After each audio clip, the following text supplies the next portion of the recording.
Well, one funny thing that I've been seeing is that from this week, I see a lot of change in the media. I don't know if you have noticed that in the United States. In Brazil, yes, a lot of change in the media. So just yesterday, there was a piece from a newspaper called Folha de São Paulo showing the graveyard of tanks from Ukraine. And I was like, all right, I have a channel for over a year, and I've been talking that since day one. So what's the breaking news here? And so people are starting to speak out about the Ukrainian failure. They're trying to speak. They're starting to speak out some things very interesting. I think I even sent you a new that they are starting to talk about impeaching Lula, and also Bolsonaro is unelectable. And they are starting to talk, well, perhaps the Supreme Court of Brazil will not be able to hold unelectability for Bolsonaro since Trump won. So I was confused by who's talking about impeaching Lula. So that's the media. That's the media floating out, newspapers floating out the idea as well. Yeah, it's going to be hard because Lula has been a bad boy, all those things. And the same thing about, bringing Bolsonaro re-electable. Re-electable. It's hard to say this word. Yeah. Well, the media are starting to change because Ukraine's losing and losing badly. And Russia, I think it's becoming very apparent that there's nothing that the countries can do to stop Russia, including even if they go to war with Russia, which would be a disaster for NATO. They'd lose and lose badly. That's what the West doesn't understand. We've become so accustomed to using our military force against third-rate countries, which don't have any kind of military capability. And then even in those cases, we don't prevail. We didn't prevail in Iraq. We didn't prevail in Afghanistan. And so now they're talking about doing things like attacking Iran.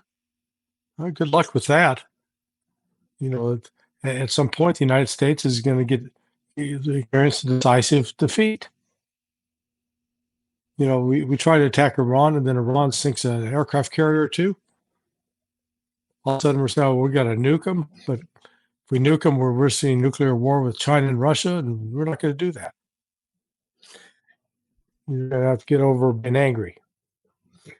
One thing that I sense it dropped a lot, and I think we mentioned this last week, is that the nuclear narrative seems to be vanished off the table. I don't see anyone being, warmongering, nuke them, Lindsey Graham kind of screaming and all those things. You mean Russia? You mean nuking Russia?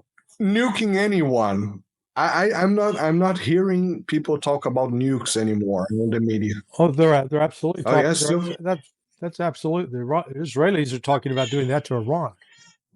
Oh, absolutely. They're talking about that.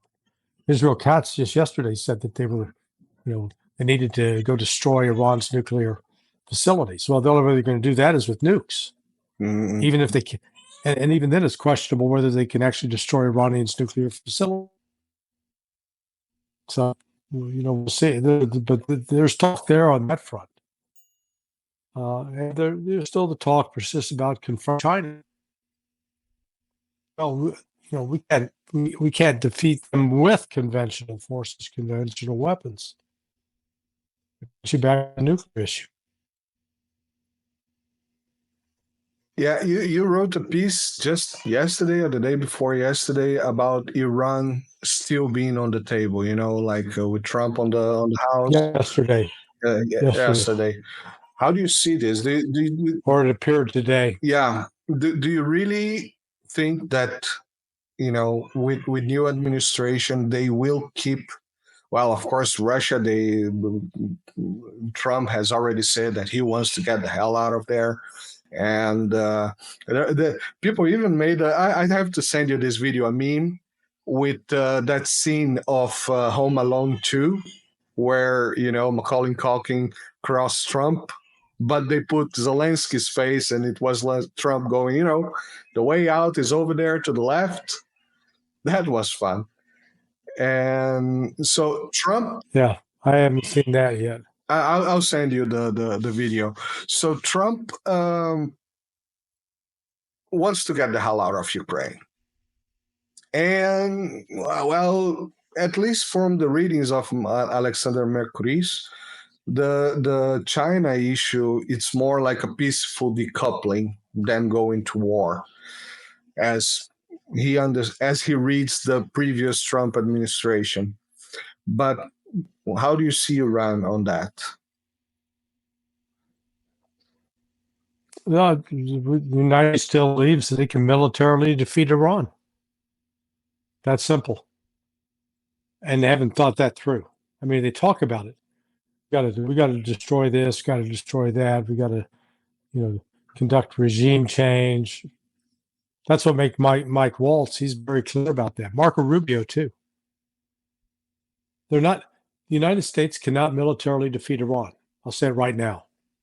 If the United States goes to war with Iran, the United States will suffer a defeat.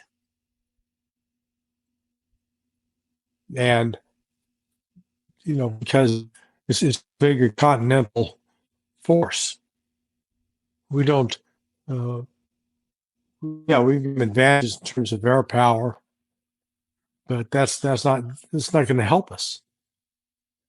Particularly if Iran starts shooting down a bunch of our aircraft and holds a bunch of our pilots captive. It's ridiculous. And Iran was to threaten the entire world supply oil and out the Persian Gulf. Not a good situation to be in. Yeah. Well, let's hope some sanity prevails. Well, I guess that was more. Yes. No, I've given up on sanity. Are you kidding? We're talking. Washington is the world. It's like an insane asylum.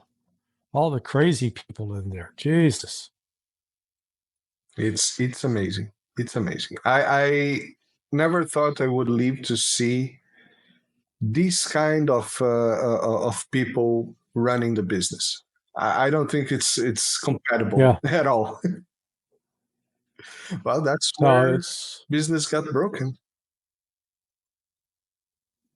See what comes up moving forward.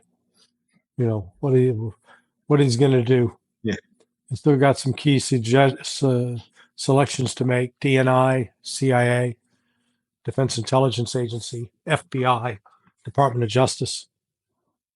Those are critical. Got to see what he does with those. Yeah, sure.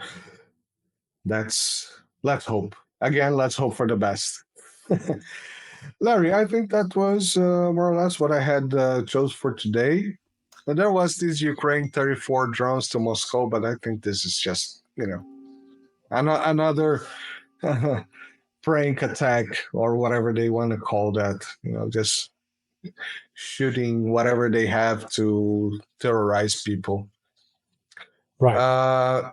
Do you think there's anything important that we failed to look this week? Well, I think the situation in Israel is going from bad to worse. They've installed this Israel Katz as defense minister. He's crazy. Mm-hmm. Smotrich is talking about taking over the West Bank completely, removing any pretense that that's Palestinian territory, seizing it. So I think the real concern is that there's a drift in policy in the United States now that Trump is supposed to be coming in. Biden's on his way out. Israel may do something absolutely crazy, and try to in order to try to draw the United States into a war with Iran that will present Donald Trump with something fiat accompli when he comes to office, that he will be at war with Iran and he'll have to continue it. Something like the next 60 days are extremely dangerous. Let's keep the eye on that. Let's keep the eye. I thought, from my point of view, I was thinking on Israel, tempering down. But now you just made all the sense. I saw what Israel Katz wrote yesterday, and I follow him on Twitter. The guy is crazy. It's nuts. It's a nut job. Yeah. And yeah. And there was also this what they are calling a pogrom in Amsterdam. Yeah, things are interesting now thinking about it. Yeah, that was no pogrom. That was, if anything, it was something instigated by the Zionist fans that attended that game.